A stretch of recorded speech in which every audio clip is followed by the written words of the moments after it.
What advice would you give to a married couple who want to understand and love each other better? I wanted to get that exactly right, because I think, I mean, ultimately, that's the whole purpose of this video. Mm-hmm. I think it's about being healthy, kind of what I just mentioned. It's like if you're willing to do the work and to get healthy, then you can offer your best self to your spouse, and then you're stronger as a couple. We'll have people ask us, what's the best numbers for compatibility for, getting married or something like that.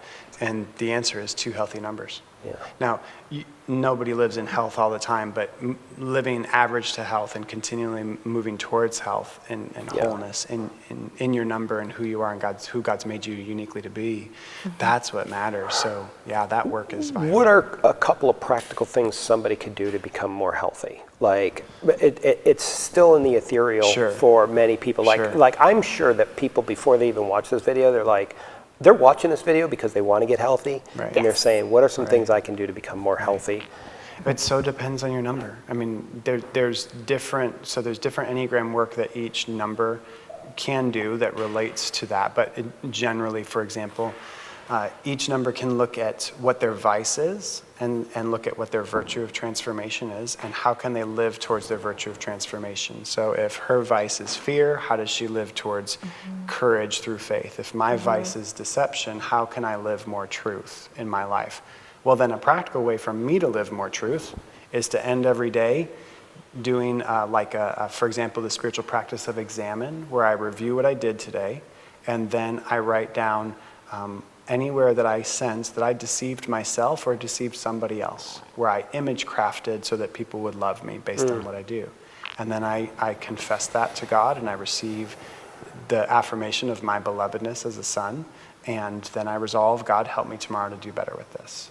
So so you can take your vice, think about what your virtue is, and then walk that out. There's a whole thinking within the Enneagram about what's called repressed centers, and everybody represses something, either thinking, doing, or feeling.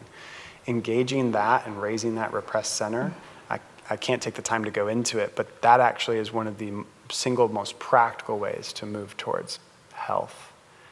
The third way I would say, too, that's really significant that we mentioned earlier is the wounding message. Like how we bring healing to the wounding message. And for most people, it usually ends up involving counseling or spiritual direction or some type of dealing with your family of origin to recognize where that wounding message happened in your life and how God wants to heal that.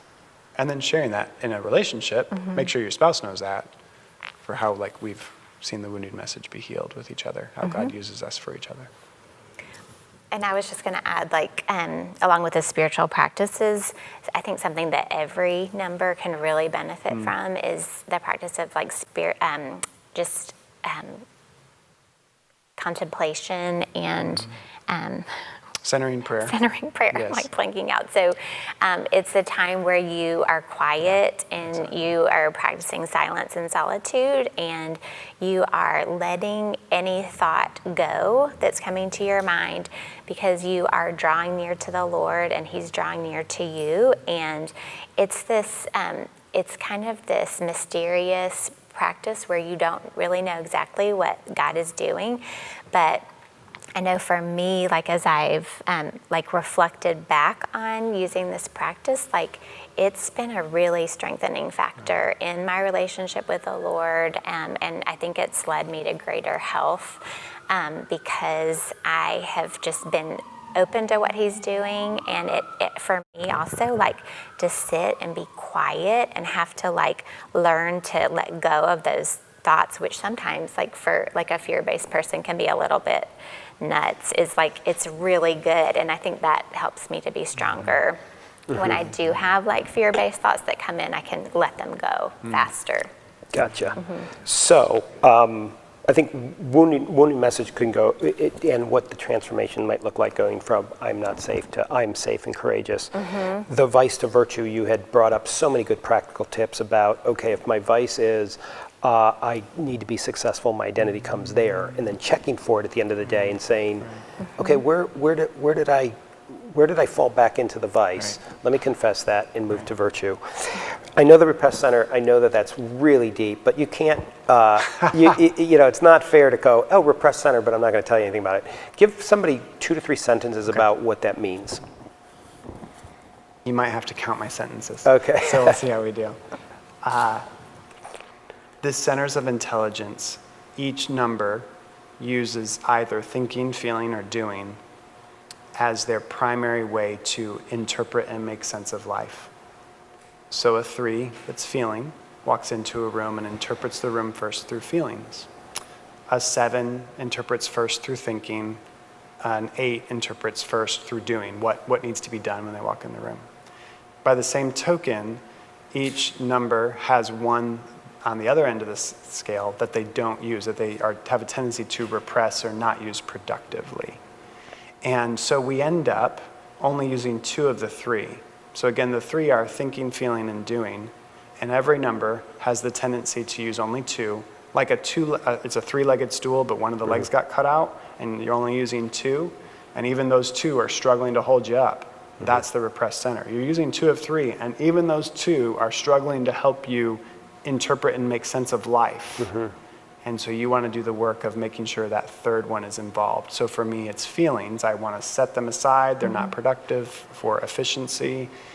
But if I set them aside and I don't involve them in the story or what's going on, then my 2-legged stool is struggling to hold me up. But if I get that third leg in there, all 3 are now doing what they're supposed to do. Gotcha. So it's as simple as for me, like as a 3, and there's a couple other numbers that repress their feelings, 7s and 8s repress their feelings. It's as simple as working at the end of the day and thinking back, what are 2 feelings I had today? Literally, just 2 feelings. I do work with one-on-one clients. I have clients who are in this camp of repressed feelings, and I just have them at the end of the day journal 2, maybe 3 feelings from your day. It's been amazing to watch them say to me over the weeks of doing this, they become more conscious of their feelings through the day. When they know their own feelings, then they know the feelings of other people. And so the same is true for the others as well. It's a part of the Enneagram that is not quite known as much as some others. In particular, Suzanne Stabile refers to it often and does her work through this, what's called stances, and that's what that's about.